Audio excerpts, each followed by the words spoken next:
mahasiswa dari program studi pendidikan guru pendidikan anak usia dini Universitas Trunojoyo Madura.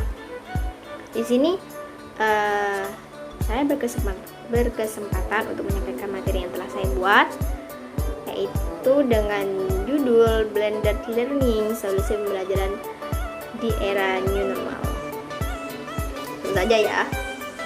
Oke. Beberapa bulan sudah kita hidup di dalam masa pandemi COVID-19 yang mengharuskan kita untuk bekerja, belajar, terus beribadah itu dari rumah. Sekarang ini kita bisa memasuki tatanan kehidupan baru dalam masa pandemi COVID, yaitu new normal. Apa sih new normal itu? Jadi new normal itu adalah perubahan perilaku untuk tetap menjalankan aktivitas secara normal, namun ditambah menerapkan protokol kesehatan guna mencegah terjadinya penularan COVID-19.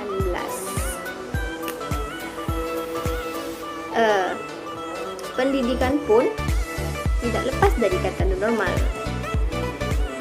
Lalu, bagaimana sih pembelajaran dilakukan di normal ini?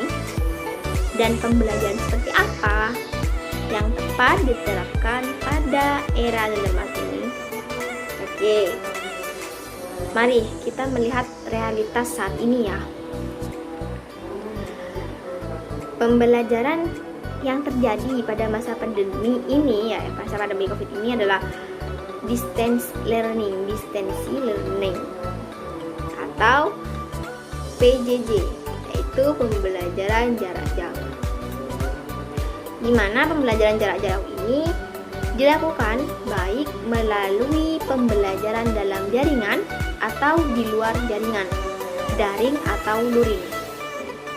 Bahkan sebagian besar menggunakan kombinasi daring dan luring. Pandemi COVID-19 ini menyebabkan memaksa seluruh komponen pendidikan di Indonesia melakukan pembelajaran jarak jauh. Implementasi dari pembelajaran jarak jauh ini telah mengenalkan pembelajaran di dalam jaringan atau di luar jaringan atau daring luring. Apa sih pembelajaran daring dan luring itu? Pembelajaran daring itu adalah pembelajaran di mana siswa dan guru terkoneksi dalam jaringan internet atau online. Sedangkan luring itu pembelajaran tidak memanfaatkan jaringan internet atau luring. Jadi sistem di Indonesia itu berubah. Yang mulanya di kelas dengan tatap muka sekarang menjadi tatap maya dengan menggunakan teknologi yang sudah ada seperti video conference atau web conference. Begitu juga pembelajaran di luar kelas ya. Pembelajaran di luar kelas semula menjadi tatap muka menjadi tatap maya dengan menggunakan teknologi. Selanjutnya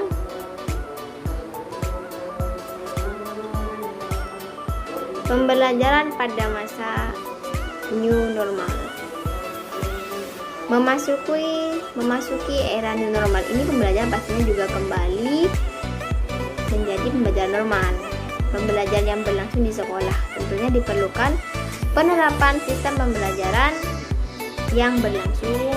Tentunya diperlukan penerapan sistem yang bisa memadukan pembelajaran tatap muka dan pembelajaran daring, luring, dan penjelasan protokol kesehatan. Di sini ada empat aspek pendidikan yang harus dipertimbangkan oleh pemerintah dalam menerapkan kebijakan era new normal ini, yaitu adalah sistem pembelajaran, kurikulum, terus kompetensi guru, infrastruktur. Di mana 4 aspek pendidikan ini harus diubah sesuai dengan kondisi saat ini. Memakai era new normal harus berubah. Jadi keempat aspek aspek pendidikan ini yang harus dipertimbangkan oleh pemerintah. Selanjutnya, apa sih blended learning itu? Ya kan? Apa sih blended learning? Tadi udah bicara tentang new normal, sekarang tentang blended learning. Blended learning adalah perpaduan antara pembelajaran tatap muka dan pembelajaran online yang dapat meningkatkan efektivitas akses dan aksesibilitas dalam mengembangkan potensi individu. Menurut Khairuman dan Maudiarti, tahun 2018 terdapat 4 ruang belajar dalam blended learning ini, yaitu sinkron langsung, sinkron virtual, asinkron mandiri, dan asinkron kolaboratif. Di mana 4 ruang belajar ini memang ada di blended learning ini. Yang pertama adalah sinkron langsung atau live synchronous, merupakan pembelajaran dilakukan secara langsung dengan tatap muka dalam waktu dan tempat yang sama. Pembelajaran di kelas yang biasa dilakukan di sekolah dengan adanya interaksi tatap muka antara guru dan siswa, itu ini yang disebut sinkronis langsung. Selanjutnya adalah sinkron virtual, merupakan pembelajaran dilakukan secara langsung dengan tatap maya dalam waktu yang sama, tetapi tempatnya berbeda. Pembelajaran secara tatap maya ini dengan menggunakan berbagai macam teknologi sekarang yang ada. Selanjutnya adalah asinkron mandiri. Asinkron mandiri adalah merupakan pembelajaran yang dilakukan secara mandiri kapanpun dan dimanapun. Siswa dapat mengambil inisiatif sendiri untuk menentukan kebutuhan dan tujuan belajar mereka. Juga mengidentifikasi sumber belajar, memilih dan menerapkan strategi pembelajaran, serta mengevaluasi hasil pembelajaran. Pembelajaran ini dapat dilakukan dengan melihat, membaca, mendengar, dan memperhatikan objek dari berbagai jenis media yang dilakukan. Selanjutnya adalah asinkron kolaboratif, di mana pembelajaran dilakukan secara bersama dengan orang lain kapanpun dan dimanapun. Pembelajaran ini dilakukan dengan saling mengkritisi, mendiskusi, mengevaluasi, membandingkan, serta meneliti yang dimediasi oleh teknologi kolaboratif. Dalam masa pandemi ini, dari 4 ruang belajar ini, yang ada hanya ruang belajar sinkron langsung atau live synchronous yang tidak bisa diterapkan. Proses pembelajaran yang langsung bisa menggunakan ketiga itu selain sinkron langsung. Mengapa harus blended learning, kan? Mengapa memilih blended learning? Karena blended learning ini sangat sesuai dengan kondisi pembelajaran saat ini di era new normal. Menurut Graham, Allen, dan Ur dalam buku Graham 2006, dilakukan dengan 3 alasan kenapa harus memilih blended learning, ya, yaitu pengembangan pedagogi, peningkatan akses, dan fleksibilitas serta efektivitas biaya. Jadi pembelajaran di masa new normal ini blended learning itu sangat sesuai gitu. Dan yang dibutuhkan kreativitas dan inovasi guru dalam mengelola pembelajaran. Juga pembelajaran dapat diakses dengan mudah yang bersifat fleksibel. Seperti itu. Terus bagaimana sih dengan PAUD, ya kan? Bagaimana dengan PAUD? Ya. PAUD itu adalah pendidikan anak usia dini, ya. Pendidikan anak usia dini yang pembinaan yang ditujukan kepada anak sejak lahir sampai usia 6 tahun, yang dilakukan melalui rangsangan untuk membantu pertumbuhan dan perkembangan jiwanis dan rohani yang memiliki pendidikan lebih lanjut. Nah, pendidikan anak usia dini ini memiliki karakteristik. Dalam kurikulum 2013 itu ada beberapa karakteristik, ya, dan salah satunya adalah memperdayakan peran orang tua dalam proses pembelajaran.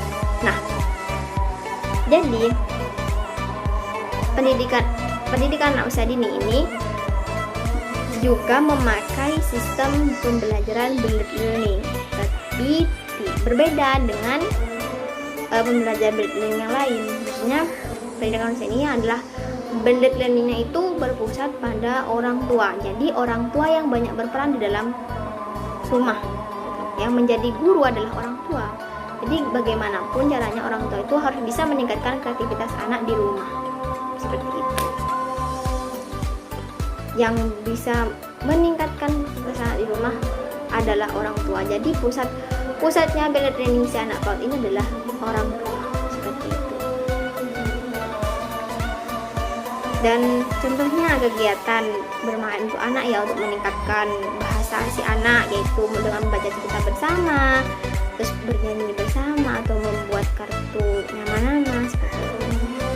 Terus untuk mengembangkan aspek seninya juga membuat membuat karya ataupun menyuruh anak untuk melukis dari bahan-bahan yang ada di lingkungan sekitar. Nah, blended learning dari anak ya, orang tua itu tantangan bagi orang tua dan guru itu adalah ada 3 tantangan, yaitu perubahan peran orang tua menjadi guru di rumah. Jadi nomor 2, keterbatasan waktu dan pengetahuan orang tua, dan ketiga adalah komunikasi yang terbatas antara orang guru dan orang tua. Jadi tantangan bagi guru dan orang tua itu ada 3 tantangan. Perubahan peran orang tua menjadi guru di rumah. Jadi orang tua harus berubah menjadi guru ketika di rumah. Jadi double ya. Jadi orang tua menjadi guru. Di situ. Yang kedua adalah keterbatasan waktu dan pengetahuan orang tua. Jadi kan untuk menjadi orang tua itu tidak banyak memiliki waktu dan pengetahuan pun juga minim. Beda dengan guru kan. Guru pengetahuan juga banyak. Jadi orang tua itu harus juga banyak belajar ketika ia menjadi guru. Itu agar bisa meningkatkan kreativitas si anak ketika di rumah. Yang ketiga adalah komunikasi yang terbatas antara guru dan orang tua. Jadi di sini saya memberikan solusi. Solusinya adalah mencari kegiatan yang sederhana dan menyenangkan. Jadi di sini orang tua harus mencari kegiatan yang sederhana saja, itu yang bisa menyenangkan bagi anak. Jadi biar anak itu tidak bosan gambar terus tidak, tapi di situ dikelola kreativitasnya. Yang kedua itu tidak difokuskan pada pencapaian akademik semata, tapi juga pada pengembangan karakter. Jadi di sini orang tua juga harus mengembangkan karakter si anak, bukan hanya tentang akademik saja. Yang ketiga, berbagi pengetahuan dengan orang tua. Jadi guru itu tidak lepas tangan. Guru itu harus juga berbagi pengetahuannya dengan orang tua. Bagaimana sih menjadi guru di rumah ataupun menciptakan kreativitas agar meningkatkan kreativitas anak. Yang keempat, atau menciptakan komunikasi efektif. Jadi antara guru dan orang tua itu harus menciptakan komunikasi yang baik gitu, agar bisa berbagi pengetahuan. Oke, sekian dan terima kasih. Wassalamualaikum warahmatullahi wabarakatuh.